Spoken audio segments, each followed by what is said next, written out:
Up to the connection that you had with George Harrison, Yes. how it took place.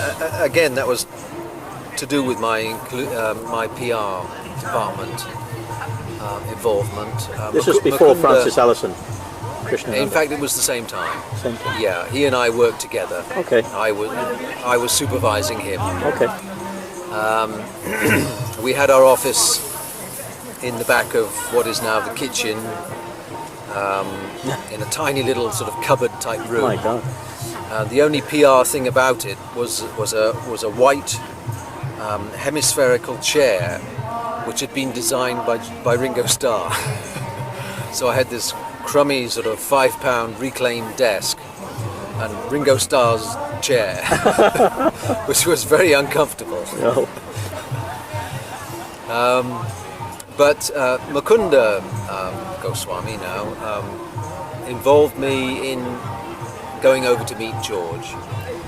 He felt that it would be a good idea if someone present in the UK had some contact with George, because Shamsundar and Mukunda weren't always there, and there was various reasons for being in touch with George. So he took me over, and where was this? To Henley-on-Thames? To Henley-on-Thames, Friar Park. And on a couple of occasions I went with Mukunda, and I suppose 4 occasions more, maybe 5, I went over after that without Mukunda. And I had a little personal association with George during that time, went shopping with him, went down to the town in his Porsche. And, so he was quite informal with you? Yes, he was, and very kind. Personal dealings? Yes, personal dealings.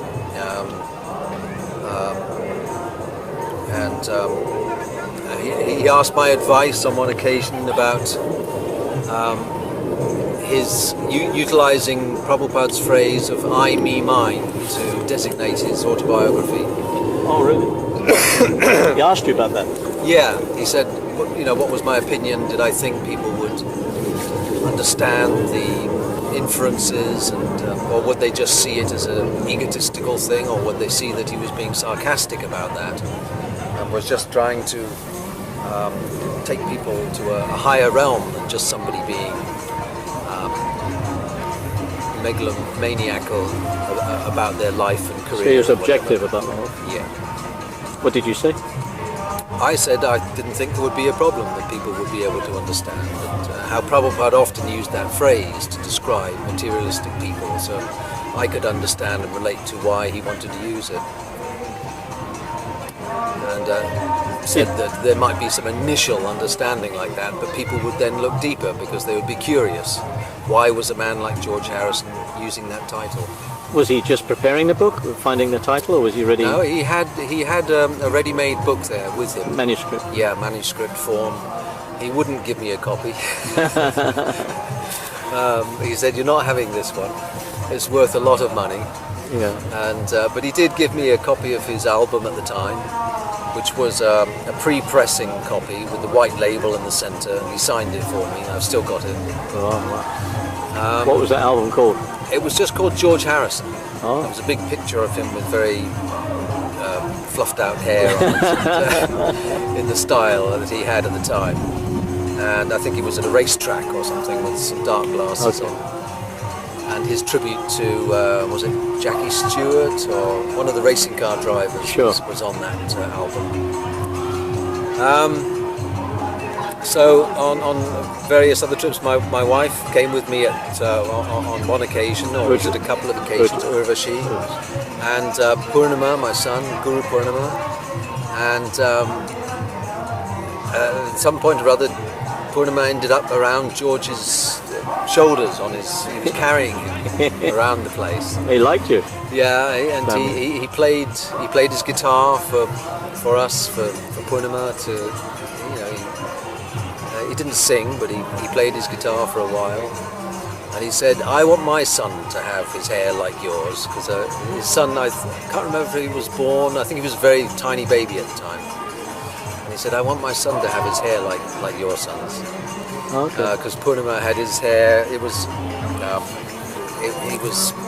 what, 3.5 at the time. Nice haircut. And it hadn't been cut yet, in the Vedic style. And it was long, it was very blonde. Shaggy. And he had it all collected up at the top with a top knot. Top knot. So George liked this top knot. Yeah. And thought that's cute. Like Lord Chaitanya. Yes. Nimai. So then, at this time, the manor was very, very crowded. There were, 300 plus residents, and overflowing. It was overflowing. And when people came back from Sankirtan and the evening influx had done, you were lucky to find a place to sleep. I used to sleep at that time. There wasn't even enough room for my wife and I to stay together. We were in the ashrams, and I used to sleep on the landing. I can remember. Yeah, it was outside Prabhupada's bathroom or something. Sure. And everyone had their place, and you had to sort of make your way through between bodies to find a pitch.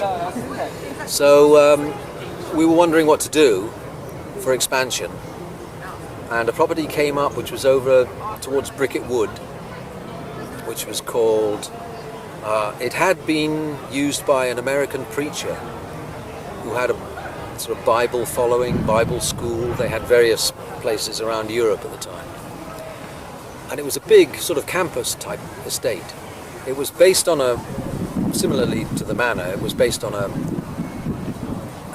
stately home, but it was much smaller than the manor. You were looking at that?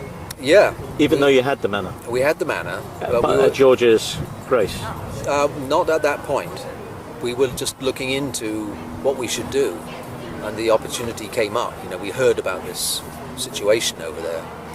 But devotees were living in the manor, and this other place came up? Yes. So, but could you tell me what status did ISKCON have in regard to Bhaktivedanta Manor? Well, Bhaktivedanta Manor was still the freehold was still in George's name. He owned it? He owned it. His company owned it? Charitable company? Yes. What was that called? Material World... Living in the Material? Material World Foundation. Material World Foundation? Yeah. They owned it? Yes. So we were just, living here on George's grace. At any moment, if he didn't like. Well, technically, that was the situation. Although we had no fears like that. No. We were dealing with a godbrother. That was the attitude. Sure. So we looked at that place over there, Bricket What was Wood. the reason for looking at the Bricket? Because you needed it. We were overflowing. Overflowing. And over there, it was a much bigger campus. It was 50 or 60 acres. Oh. There was a farm. Oh. There were dormitory buildings, men's and women's. So what happened? I was very keen and excited about that, and we went over there a few times, looking around. Jai Tirtha said he was also keen about it, and we decided to discuss things with George. What should be done? We don't have enough room. We also looked at the school, a building, which is the what's his name? Yehudi Menuhin music school. One of the devotees' children goes there now, and it still exists as their music school. But at the time, there was some sort of financial problem with them, and they were talking about selling that property. So we went to look at that. Places, yeah, I went there to look at it with Mukunda. So what did George have to say about the Bricket Wood?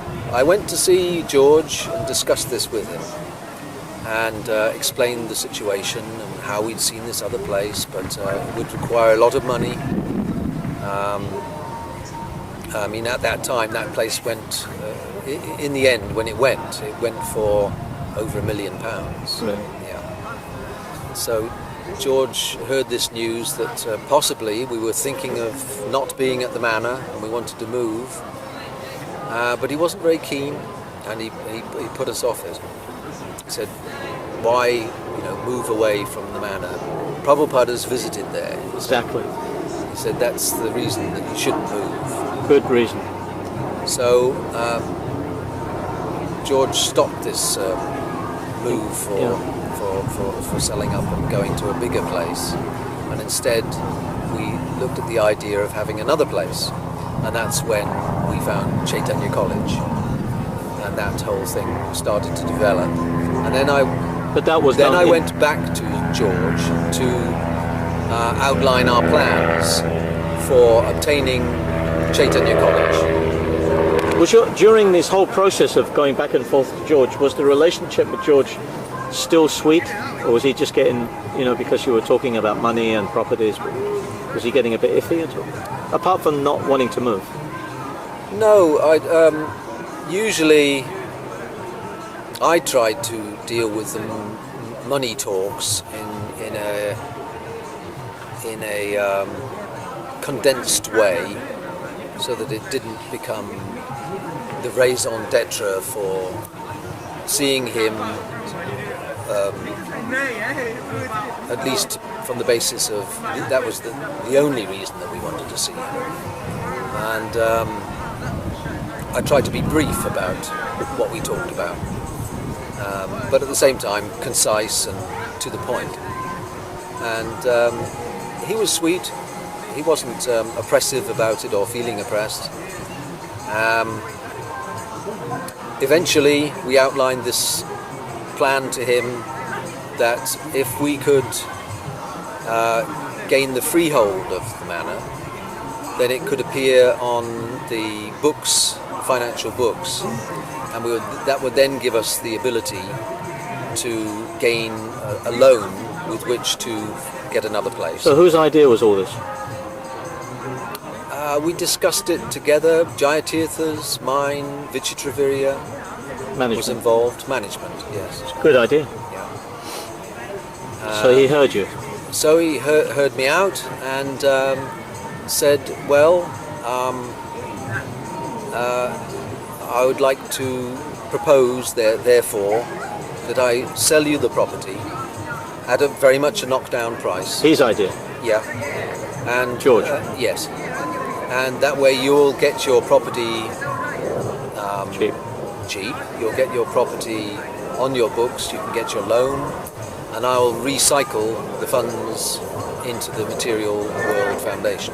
And you'll also be relinquishing responsibility from Yeah. having anything to do with the property. Yes. It's a liability. Yeah. Did he? So that was ever mentioned? That I can't remember. Not really. No.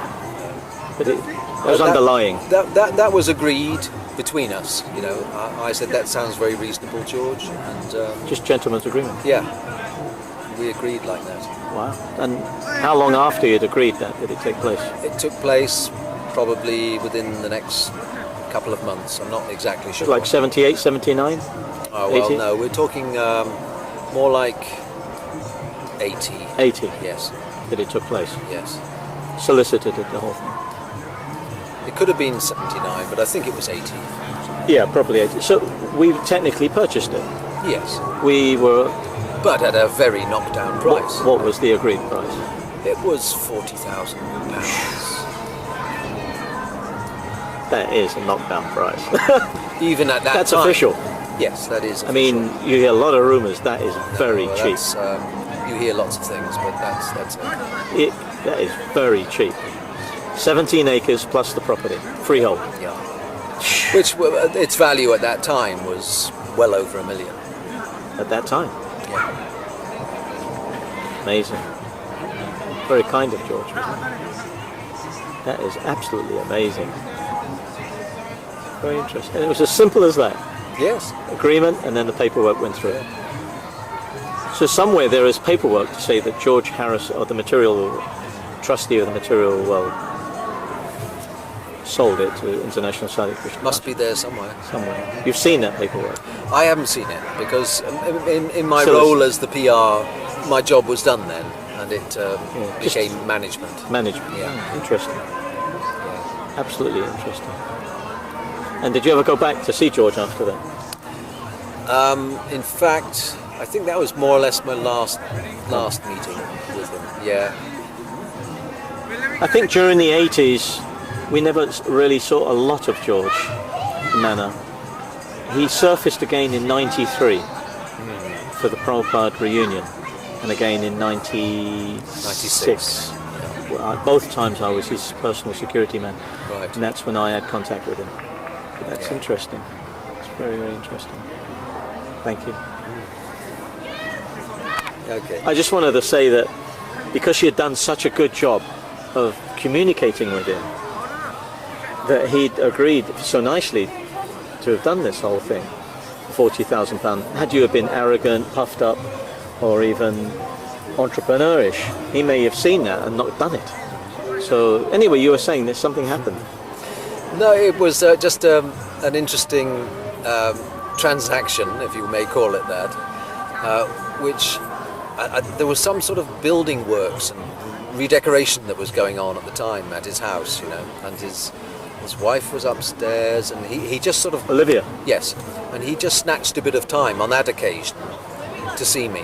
You know, we didn't spend a lot of time together, and it was in this tiny little room, you know, and when you see Friar Park, you know how big it is and things, and how many great, grand rooms there are in it. Yeah. But we were doing it in the sort of a side corridor room off a room like this. Yeah. You know? It wasn't... and we were talking about this transaction. I can sort of picture it. So he took time out just to do this. Yes. Yeah. He took his Wellington boots off too.